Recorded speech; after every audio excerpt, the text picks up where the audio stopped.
Hi, I'm Don, and this is the Hobbyist Geek.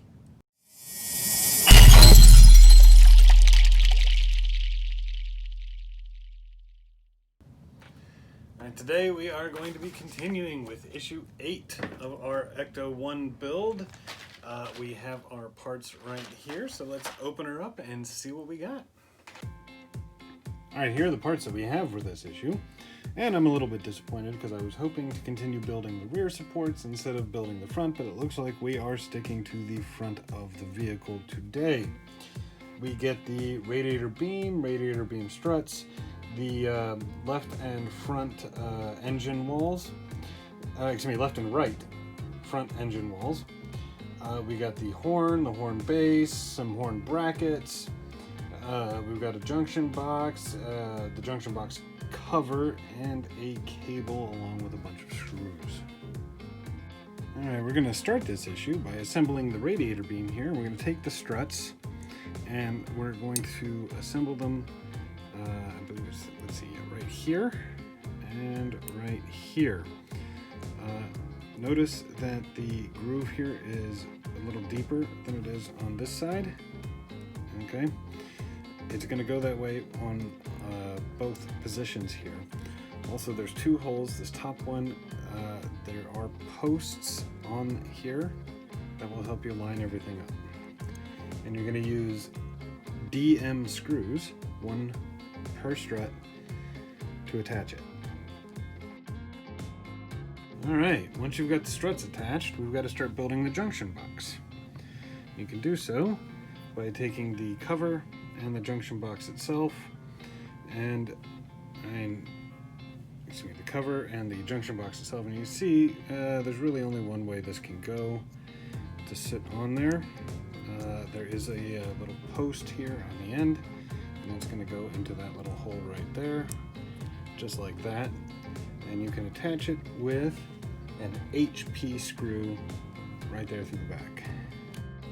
Alright, now this is going to get attached to the radiator frame, and it's going to go right in there just like this. There are a couple of little slots right there, and that will help you get it all nice and lined up properly. Just like this, with the screw facing where the hollow end of the radiator beam goes. And you're going to attach that with two EM screws. Alright, there we go. Nice and secure. So now we get to attach the front engine walls. We're going to go ahead and we're going to start with this one, and you'll notice that you got a whole bunch of screw holes on one, only two on the other. We're going to start with the one that's only got two, and it's going to go right here on the left side of this. And it's going to line up just like this with those screw bases in the radiator support frame here. And we're going to be using DM screws to attach it. Alright, now that we've got this in, we can do the same thing on the other side, just like so. Bear in mind, the only piece in this particular section is that is metal is this beam here.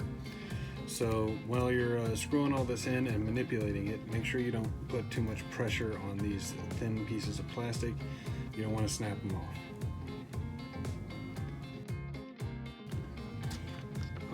Alright, now that we've got this section done, we can actually start assembling and fitting the horns. And yes, this particular vehicle has two horns.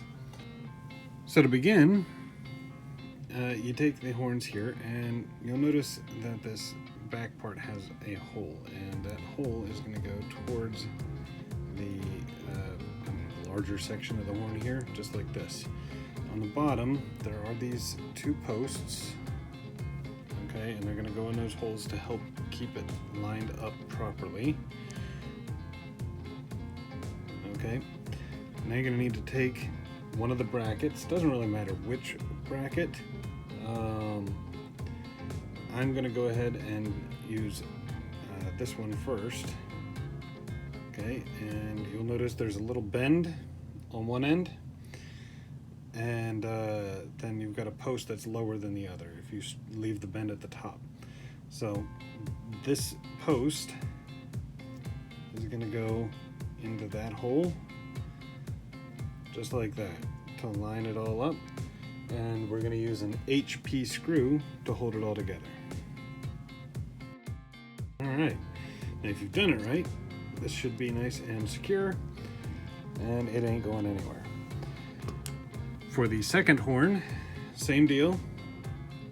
The hole in the back goes up towards the front with the posts helping keep it all nice and lined up and secure.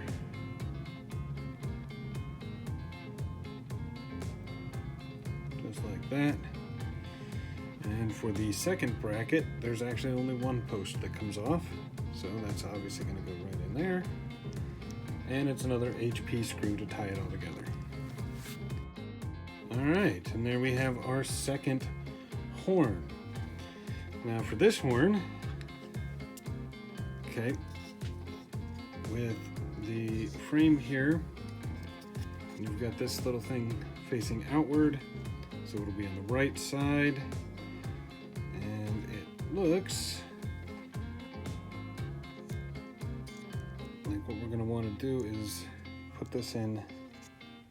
Here we are. Yes, there is a little post that's going to go into this hole here, just like that.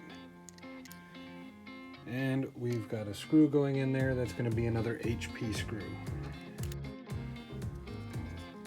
All right, and now that we've got the one in, it's time to put the other.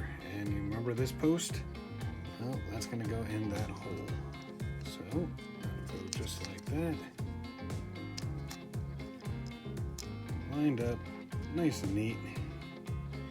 And another HP screw. So there you have it, your horn set up. Looking really nice and neat right there.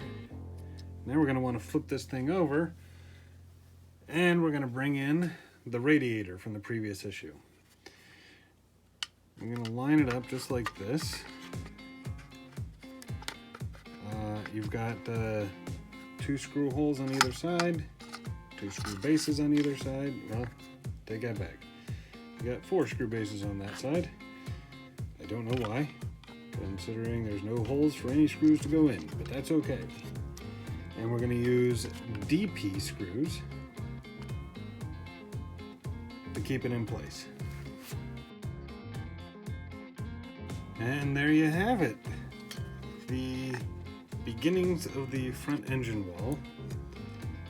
Horn and radiator attached. Now there's one step left to finish off this stage.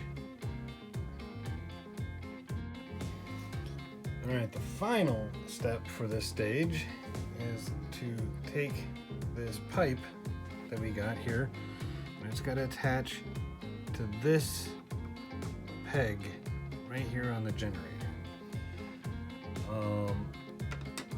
It looks like this cable is going to come in this way, so we keep this out of the way when we attach this. I would highly recommend using the toothpick tweezer method that I've demonstrated in previous issues. Alright, and there we have it. The cable is attached, this one's out of the way, and that completes stage 25. Well, that was pretty fun. Wasn't what I was hoping for, but it is still nice. We're starting the front engine wall here and have that tiny little bit on the frame in the engine, but that's all right. I have a feeling that we're going to be continuing this build in the next issue instead of going towards the rear supports of the vehicle, but who knows? Fingers crossed. All right, if you liked the video, please remember to like, share, and subscribe, and we will see you next time. Have a great day.